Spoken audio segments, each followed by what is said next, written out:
I'm Ian Rainey. I'm the Managing Director of MSL, the Executive Recruitment Company, and we specialise in recruitment at the senior and top level of the executive marketplace. I don't believe so.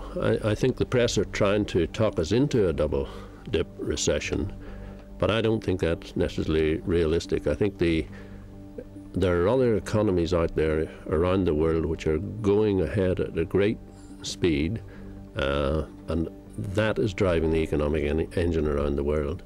And I think at the same time we've got people like the Governor of the Reserve Bank, Lord King, who can talk daily to Mr. Bernanke at the Fed in New York, who can talk to Mr. Trichet at the European Central Bank, and between them they can tweak the economic indicators and tweak the figures and tweak the funding of the economy in such a way to keep it on an even keel. Yes, we've had a good start in the year after the recession. Got a bit tired at the moment. We're in the summer period and some of the figures are not very good, but there's no need to be crying and worried that we're really going into a double-dip recession. There is a lot of strength out there in the world economies. Well, I think the construction sector is the one sector that's really being hit hard at the moment. And I mean, as government spending is being curtailed, it's obvious that we're not going to get the same amount of spending on roads that we were getting.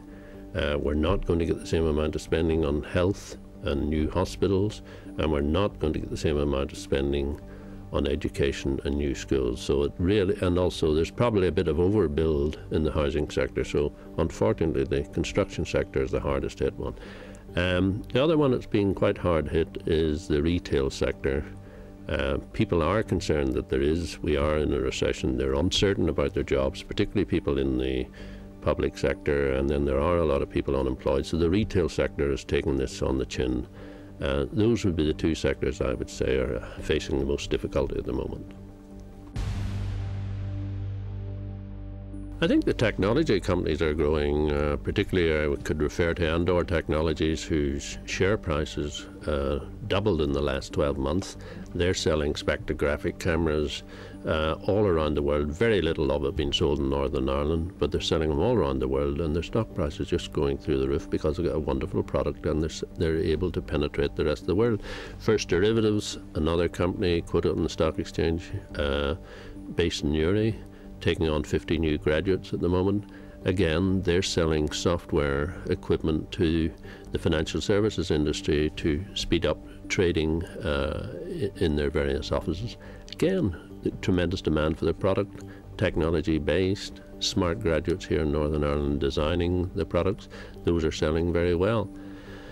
Other industries that are doing very well, the food sector is still holding up very well. We have some great companies in the food sector. Dale Farm, for instance, performing very well.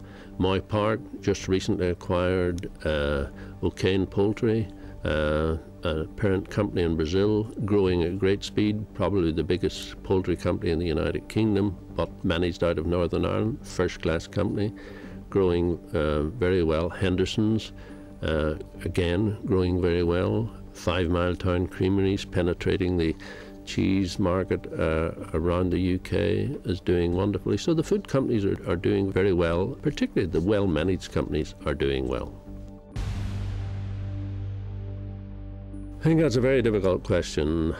I must say I cannot see the construction sector here taking off again to the levels, certainly to the levels that were in 2006 to 2008.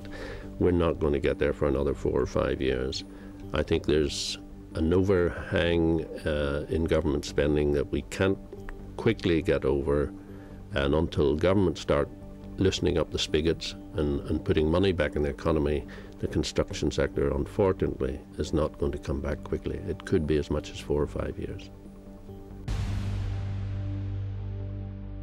Yes, I think in a marketplace like this is a good time to buy a house. House prices have dropped anything up to 50%, and Therefore, there are lots of so-called bargains. I think maybe house prices have bottomed out and will probably stay at these levels for quite a long time. So there's no need to rush into buying a house. But yes, this is an excellent time to buy a house compared with buying one 5 years ago. Definitely, I would be, if I was looking for a house today, I would be out looking at the marketplace, looking at it very hard, seeing where the opportunities are, seeing if there's anybody who is severely depressed and needs to sell. Then I think there are really some excellent opportunities out there for people who are in the market to buy. I think all the banks have been losing a lot of money, and particularly the Irish banks. And we have been used to Ulster Bank being northern-centric and a conservative bank. But with the acquisition by the Royal Bank of Scotland, they recognised that the Irish market was largely driven by the 26 counties in the south, and therefore they changed the emphasis of lending from being a traditional northern conservative bank into being a very go-ahead lending bank. I think this was driven also, Royal Bank itself got itself into trouble because of over-exuberant lending. They brought in a senior management team to Ulster Bank from the south. Again, they showed all the habits of the other southern bankers, and they just lent willy-nilly, thinking that the world would never come to an end and the music would never stop. Unfortunately, the music did stop, and Ulster Bank have lost millions and will continue to lose millions for the next few years until such times as we get out of this property crisis. I think the stock market at the moment is going through an interesting phase. Again, a bit like the economy, rocking around a little bit on the bottom. We hit a height after the recessionary times. We hit a height in the marketplace around the end of April, about the 27th of April, and since then the market has been up and down, but rocking along the bottom. But in many ways the stock market mirrors the economy.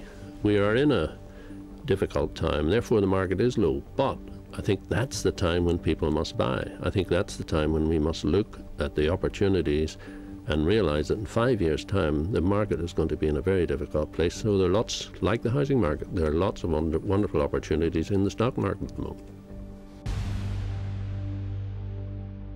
Well, funnily enough, I've just been running down the banks, but I mean, the banks have taken a hiding, therefore their stocks are down at an all-time low. I would be particularly careful about lending to banks that are owned by government, but there are other banks out there which are very well managed, which are very well run. I particularly think of HSBC and Standard & Chartered Bank, both of whom whose major emphasis in lending is in the Far East and India and in the Middle East, and to some extent in Latin America. They are in those parts of the world which are really growing at a tremendous rate, therefore they will benefit most. And they're conservatively run, they haven't got as badly hurt as the others. Bank Santander, Spanish bank, but again, has only got 16% of its exposure to Spain, but has spread its wings around the world, very well managed, very well capitalized, and again, an excellent stock to be looking at. The other shares I would look at, I certainly would be looking at resources and minerals, the demand in China, in India, in the Middle East, in Russia for minerals to undertake the infrastructure development that's happening in those countries. There's tremendous demand for minerals at the moment. I would recommend shares like Anglo American, which interestingly is chaired by Sir John Parker, who's formerly MD of Harland and Wolff here. I would also recommend Rio Tinto as a share to buy. And look at the oil industry. Shell is currently sitting about £18 as a share, paying a dividend in excess of 5%, while at the same time the valuation of its resources are equivalent to something like $90 a share. So I think there is room to buy in the oil sector, there's room to buy in the resources sector. If one's wanting to be a bit more conservative, there are also companies in the utility sector like National Grid, again chaired by Sir John Parker, paying a dividend of around 6%.